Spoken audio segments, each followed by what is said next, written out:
Hey guys, welcome to my TED Talk and whatever you call it. I want to share my thoughts and ideas around new process that the government of Cameroon has put in place around creating passports. Um, Initially, I wanted to talk about, I wanted to look at it from a technological perspective, like review the whole system and see actually if I think it's great and stuff like that. But the whole thing kind of changed for me, and I'm now looking at it from a different perspective and not really from a technological standpoint.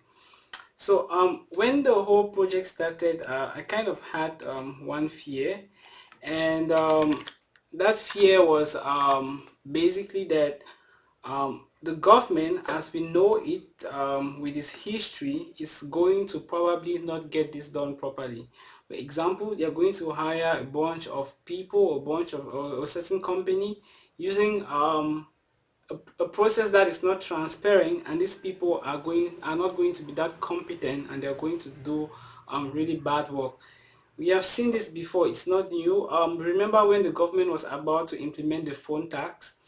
They went and hired some company we have never heard of, and these guys were claiming that they were going to track new phones that were coming into the country via a fictive process called triangulation, which is ineffective, doesn't work, complete garbage, and but they were still planning that they were going to actually use that kind of process to track things. So we are familiar with those kind of things, and I was afraid that it was going to happen to this project, but that didn't happen. Something else completely different happened that kind of got my attention. So let's quickly go to the site passcam.cm and look at it. So loads pretty fast. The first time I opened it, I kind of had some issues. In fact, it was not opening, it was taking me to Cloudflare.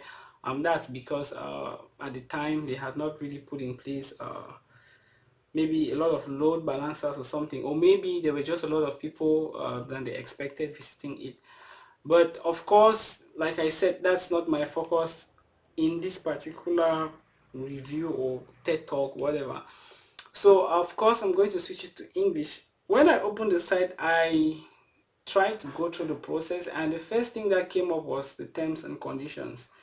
And it was very interesting because it was addressing my very first fear. So after reading the terms and conditions, I realized that the person that is in charge of doing this project is a company called Authentic. So I took out Authentic, and of course I went to Mr. Google, and when I was trying to Google this project, I started seeing Authentic GmbH, and of course that started giving me the idea that this is a German company. And then I opened their website with a couple of other articles that I saw online, and I started reading. And once I opened their site, I immediately confirmed that it was a German company that had signed a contract with the government of Cameroon to automate the production of passports in Cameroon. Again, so I was taken aback here. Remember, my fear was the government of Cameroon is having a good plan. They want to digitalize stuff, but they might get the wrong folks to do it because they have a history of awarding contracts and doing things in a way that are not transparent, that always leave Cameroonians with so many questions on their mind. I was afraid they were going to do the same thing with this project. Rather, they did something on the opposite end, which is not still good, but very similar. I don't know how transparent the process of awarding this contract was. Perhaps the government just said, we are going to get passports done better, and didn't tell us anything about the process. Or maybe there was actually a call and we didn't get it or something. But I was shocked that the government of Cameroon has outsourced this project to a German company.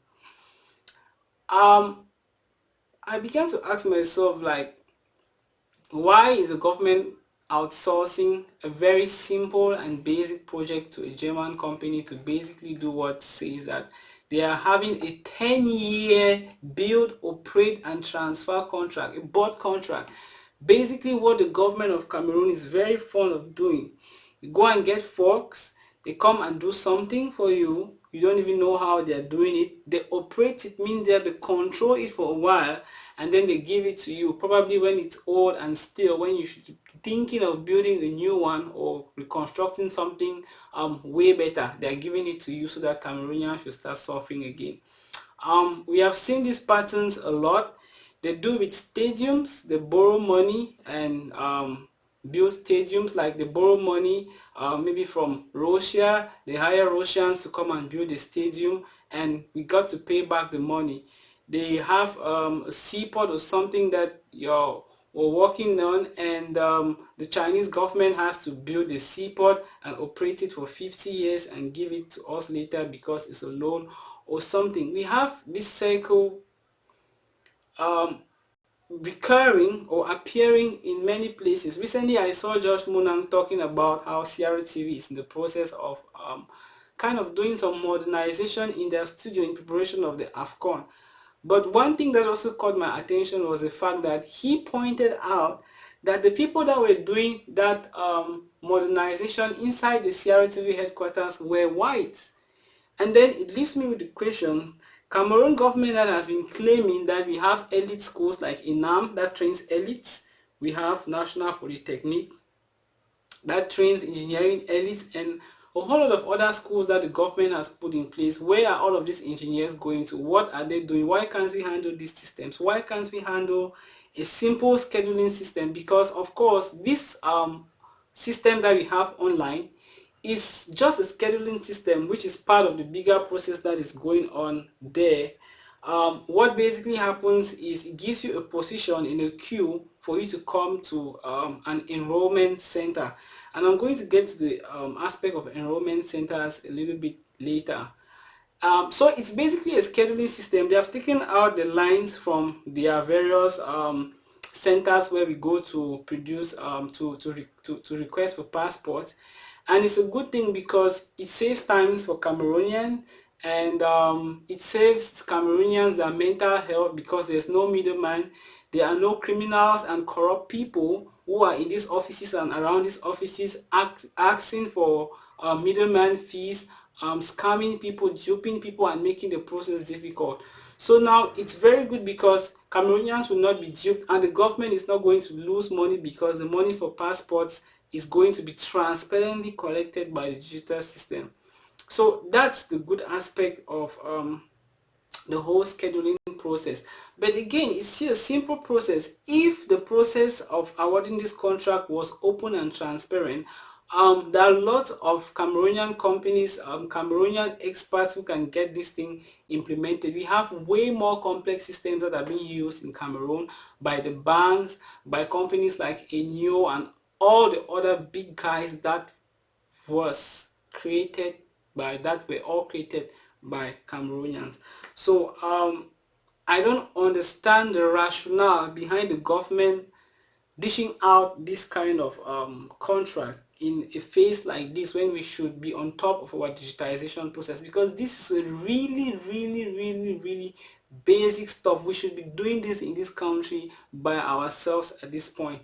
Which brings me to the next thing, Cameroonians' reactions. You know, Cameroonians are so used to wrong, they are so used to poor standards, they are so used to things not going right that when the government tries to do something correctly, Cameroonians feel that it's wrong. Like they don't trust it. They're like, what's going on here? Why is someone not doing something wrong? Why is this process so smooth? Like something should be wrong for the process to be legitimate. And because of that, Cameroonians turn not to give the real value to, or they don't turn to kind of evaluate things properly. I saw a very hilarious guy on a short clip from Equinox who was saying that there's really nothing serious about the COVID vaccines that we have in Cameroon. Mon cher Saint-Jean, pour parler du cas du Cameroun et sérieusement, en tant que Camerounais, un vaccin, je veux dire un virus, un microbe qui tue, invisible, qui tue, qui ravage, et que le vaccin arrive au Cameroun en quantité. Au jour d'aujourd'hui, on ne vous dit pas encore qu'on a détourné. Vous pensez que c'est sérieux? Aucun ministre n'est encore suspecté d'avoir détourné ce vaccin. Il n'y a rien de sérieux dans ça. Because up to now in Cameroon, we have not heard that any minister has stolen all of the vaccines. So he doesn't think that there's anything serious in that. That's really, really funny. I've been laughing on that for a very long while. And I don't blame this guy.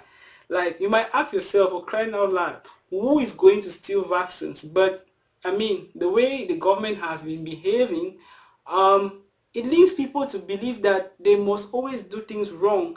And when they manage not to do things wrong or a little bit correct, because it's not even right to completely, Cameroonians tend to be so happy. So I feel like Cameroonians have not properly reviewed this system, and because of that they have missed out on important details. And the first detail is the fact that we outsource the contract. A lot of Cameroonians are not talking about that. This is not a contract that we should be outsourcing at this point in time. A whole government of Cameroon should not be giving a contract for the production of their passports to a German company in 2021. It is an abomination, if you ask me. The second detail that Cameroonians have missed on is the process of decentralization in the production of these passports. It might sound weird because it's digital, and we should not be talking about any decentralization, because digital immediately means decentralization. But no, let's see what has happened. The government has put in a lot around the PR of this whole thing. They put in the process, it works, and then they get some pro-government influencers to talk about it in a nice way, and then the newly constructed passport center in Yaoundé that looks very beautiful, and Cameroonians are very happy. But Cameroonians forget to ask themselves, but I'm in Boya, I'm in Bamenda, I'm in Douala, I'm in Bafoussam. Why did we have the picture of just that one center in Yaoundé? We want to see the other centers in all of the 10 regions where these people in all these other regions are going to go when they have done their pre-enrollment online. These centers, what is the state of those centers? Those centers, I'm very, very sure, don't have anything near similar standards to what is happening in Yaoundé. So again, it's a partially functional system. It shows that the system is centralized, it's not properly implemented. People all around the country should be able to get a similar quality of government services at the very least. We have seen only one center. We've only heard that the government is in the process of renovating or building other centers around the country, and once this whole show scheme or show thing that is going on now in the media is over, you probably never hear again about all of these centers that they are renovating or constructing around the country. These are details that we should not miss on. Now, the other thing I wanted to talk about is synchronization. To me, it's a very, very big shame that the government could actually even do this, because it shows two things. It shows that there is just one thing that's missing here, or it actually reveals a lot more. First of all, the government tax us, they get our money, they are experts, they say they are experts in governance or whatever, and they get this money. The work that is supposed to be done, which is like making sure that local talent is encouraged and these kind of things are done by ourselves, so that at the end we can clap for ourselves that we did this thing by ourselves. They just take our money and they send it to Germans and to other countries for them to do this work, and then at the end we should praise them for taking our money and sending abroad for other people to benefit, while we praise them for the work that they should have done. It shows that there is kind of a real problem around this thing. And what do I mean by that? I think that the government does not have the will to do its work, because the speed and how fast this project has been implemented is going to leave somebody who is not familiar with what's happening or someone who is familiar with what's happening in the ID card sector of Cameroon totally flabbergasted. Like, how come Cameroonians don't have the national identification document? Like, I see a lot of Cameroonians working with very long documents because their national ID card is not coming out. You make an ID card, it takes 1 year to come out. For some people, it never comes out. The process is stressful. Police are harassing youths throughout the country for not having a piece of paper. And we have the ability to actually digitize a process or digitalize a process in this short notice. How come our passport, since our national identification system is this dysfunctional? Why don't we have a similar process? It's exactly the same thing. Why has the government not done that? If they can do this, it means that they can do that. They just need one person. Of course, they have their one person that they just need to say, hey guys, I don't want to hear that Cameroonians are suffering again because of ID card, and it's going to be done because they have done it here. So why is this process not in place for national ID cards? Why is it not in place for driver's license? Recently, I saw a scuffle on Facebook where a woman went to a council in Yaoundé or in Douala, I don't know, to scatter a wedding because her husband is remarrying without properly divorcing her. That's because the systems are not synchronized. You get married in one council in Konsamba, and then you go to the north and you get married to another council there. Or you can get married maybe even in Yaoundé 1, and you still go and get married in Yaoundé 5. Very possible, because these people have no idea what is in the database of the council of Yaoundé 5. So the whole thing is dysfunctional. Even this process of production of passports is going to be more authentic, and it could even be immediate if these other processes are put in place, because basically there are two documents that are most important when we are applying for our passports. It's basically your birth certificate and your ID card. If the government has a system for the birth certificate and a system for the ID card, when you apply, they can pull out your information from these two systems and immediately your stuff will be ready. But you still have to take certified copies of your documents to this office because these other systems are not in place. So it shows that there is a big problem of synchronization in this country. What is happening with passports now is supposed to first of all happen with ID cards. The amount of importance, or the importance that is associated with ID cards in this country, I don't think that we should have done this first with passports, because it just shows that a lot of Cameroonians are not comfortable and they are struggling to run out of the country. If not, why are we making the process of having passports so smooth when we cannot have our national identification documents? That's one. And secondly, the ease and the time frame with which this has been outsourced. Even if the government could outsource the other processes, though we are complaining that it's a bad idea, if they could even outsource this, it means that it's only a matter of decision or will or effort to outsource these other processes. Why are Cameroonians suffering to obtain ID cards? Why are Cameroonians suffering to obtain other documents? Why is the whole system so disconnected? It shows that there's a problem of will, and these people are not engaged to actually do any meaningful transformation or meaningful change, which also makes me to believe that to an extent this is a political move, because passports, it's even very diplomatic. It's something that is going to create a way more better impression for Cameroon internationally, because there is really if this process is effective, I don't think Cameroon is going to be amongst the countries in the world that are fastest in processing passports. That's very, very important for the diplomacy of Cameroon, which is highly political, but doesn't really have much effect on the well-being of Cameroonians, because passport is just a passport. You have it there. What do you do with it? What has an effect more on the well-being of Cameroonians is their ID card, because they can be harassed for not having it right inside their own country.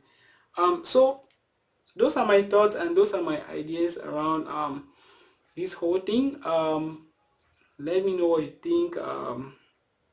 If you think anything, in the comments, and thank you for coming to this TED Talk or whatever you call it, and see you next time when I actually have the time to make another rant like this one.